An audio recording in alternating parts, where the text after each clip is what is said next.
I woke up to hear knocking on glass. At first, I thought it was the window until I heard it come from the mirror again. The last thing I saw was my alarm clock flashing 12:07 before she pushed her long rotting nails through my chest, her other hand muffling my screams.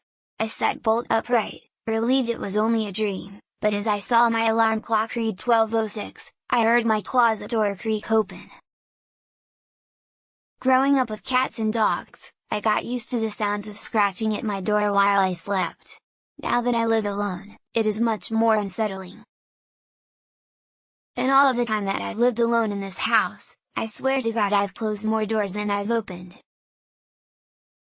A girl heard her mom yell her name from downstairs, so she got up and started to head down. As she got to the stairs, her mom pulled her into her room and said I heard that, too.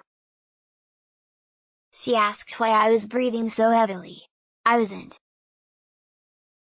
My wife woke me up last night to tell me there was an intruder in our house.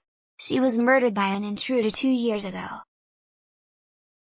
I awoke to the sound of the baby monitor crackling with a voice comforting my firstborn child. As I adjusted to a new position, my arm brushed against my wife, sleeping next to me. I always thought my cat had a staring problem, she always seemed fixated on my face. Until one day, when I realized that she was always looking just behind me. There's nothing like the laughter of a baby. Unless it's 1 AM and you're home alone. I was having a pleasant dream when what sounded like hammering woke me. After that, I could barely hear the muffled sound of dirt covering the coffin over my own screams. "I can't sleep," she whispered, crawling into bed with me. I woke up cold, clutching the dress she was buried in. I begin tucking him into bed and he tells me, "Daddy, check for monsters under my bed." I look underneath for his amusement and see him, another him, under the bed, staring back at me quivering and whispering, "Daddy, there's somebody on my bed." You get home, tired after a long day's work and ready for a relaxing night alone. You reach for the light switch, but another hand is already there. I can't move, breathe, speak or hear and it's so dark all the time.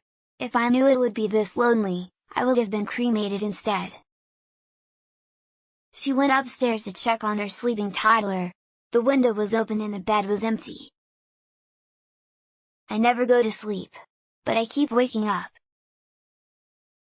My daughter won't stop crying and screaming in the middle of the night. I visit her grave and ask her to stop, but it doesn't help. After working a hard day, I came home to see my girlfriend cradling our child.